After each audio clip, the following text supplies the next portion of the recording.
So hello, I'm Graham Leicester. I'm director of the International Futures Forum, and it's a pleasure to be able to participate in this virtual workshop. Today we're going to be talking about different kinds of interventions to move towards health equity over the life course.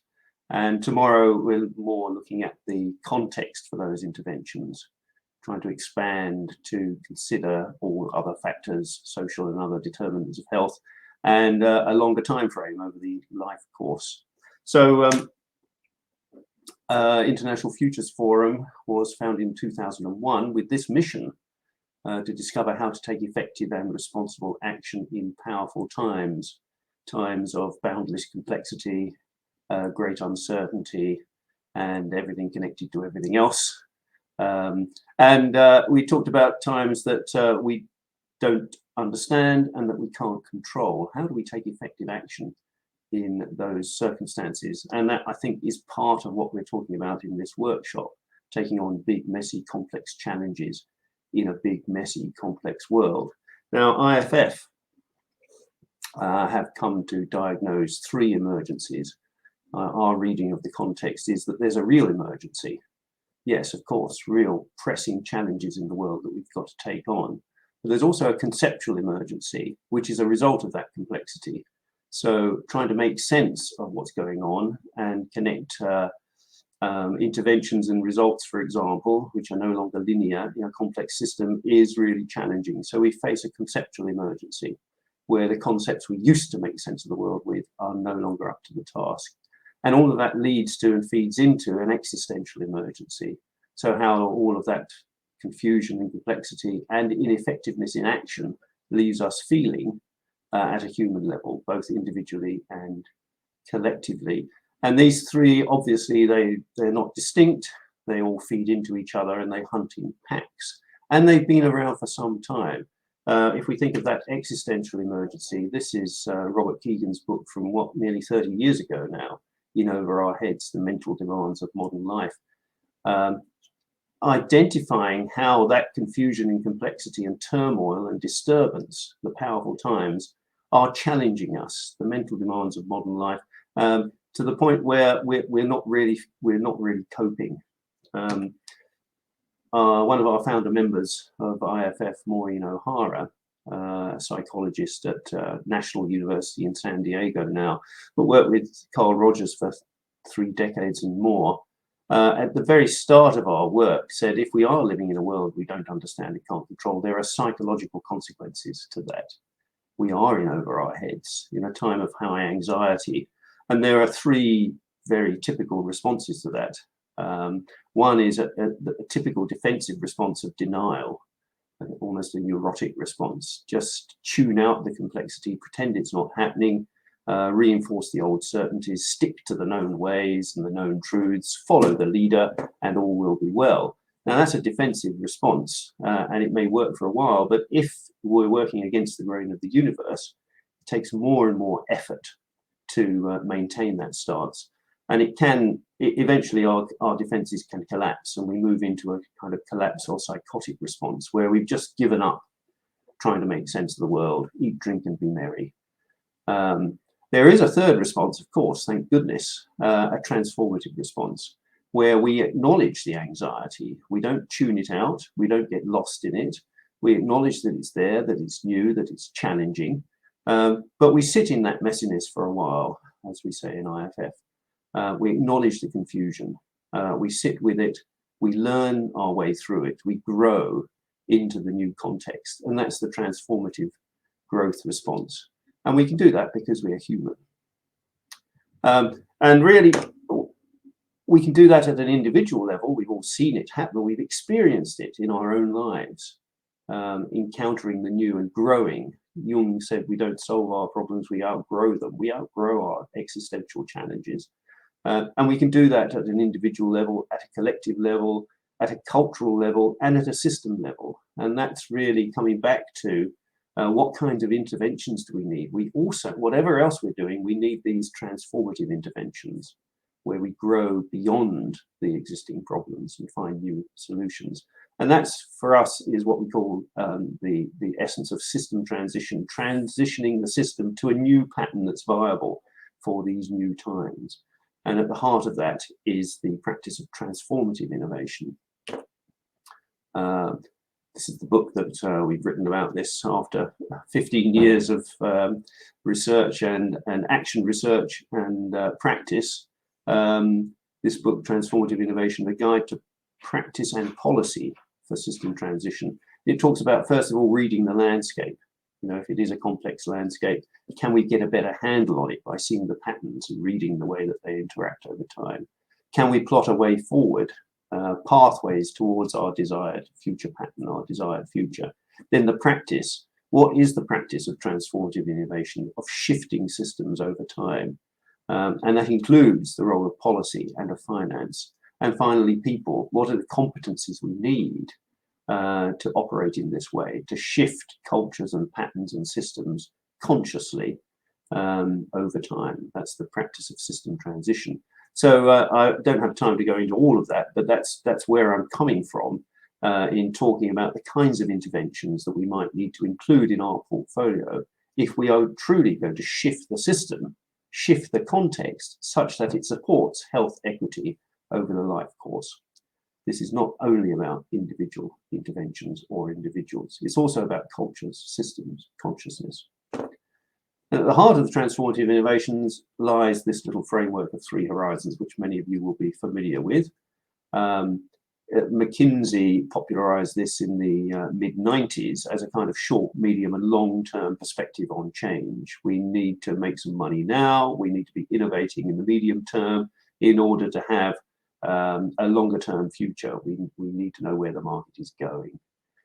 If you look at this in terms of social change, however, changes in patterns and cultures, then what we tend to do is to look at this as 3 perspectives on the future potential of the present moment. 3 ways in which the future might unfold, given where we are now. The first perspective is, if you like, the perspective of the dominant system, the dominant pattern. So in any endeavor, there's always a kind of business as usual, the way that things are done around here. And we tend to have a managerial perspective towards those. We've got to keep these systems going. They are prevalent because many people rely on them, and we need to keep them going. However, the world is changing, and that's becoming difficult. Nothing lasts forever. And so that first horizon dominant pattern is slowly losing its strategic fit with the world. And some of the health indicators are signs that actually this pattern is no longer optimal. Now, we can also see a future pattern of activity. There's some people doing some weird and wonderful stuff on the fringes of the system, if you like, somewhat off the radar. But they're operating differently. They're operating from a sense of vision. They're operating from a sense of, you know, someday everyone will operate this way. This is how to live. This is how to have a viable future. And so there's a pattern of visionary activity on the fringes of the system, which eventually will come through. One of those new patterns will come through to be the new business as usual. That's the third horizon. And because there's a first and a third, there must be a second. There's a second horizon of innovation, a zone of transition. People just trying stuff. They see the failings of the first horizon and say, oh, we can fix that. We can do better than that. They see the visionary activity in the third horizon. They think, oh, we can have a bit more of that. And so there are opportunists in this space innovating. Some of the innovations work, some of them don't.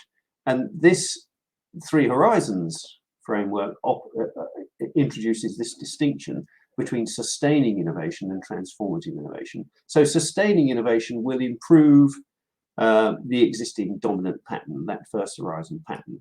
And we need that. Of course we need that. We need to make it better, safer, faster, more efficient, because we rely on those patterns. But it's not all that we need, because that pattern is fundamentally unsustainable. So sustaining innovation will prevent it from failing catastrophically, which we want to avoid, but it's not enough if we want to have a viable future. We also need transformative innovation that will make space for and pave the way for a different pattern of activity, a very different system in the future. So we need both of those, sustaining and transformative innovation. And if you've got all of that in the system and you start looking at it and mapping it through these three horizons, then you can start to see how the future will emerge from the interaction between these three patterns: the dominant pattern of the first horizon, the visionary pattern of the third, and the opportunistic, entrepreneurial, innovative pattern of the second. These are some typical ways in which they play out over time. That top left one, smooth transition. It's a nice ideal, very rarely seen in practice, in which the dominant pattern slowly and gracefully gives way to the visionary future pattern. More common, and I used to be in government as a policymaker, this is, I would say, the dominant pattern in policymaking, is this capture and extension, in which the first horizon sees some of the innovation in the second, and possibly the third, and says, we'll have some of that. Actually, this is where sustaining innovation, every innovation becomes a sustaining innovation, and the transformative potential is delayed.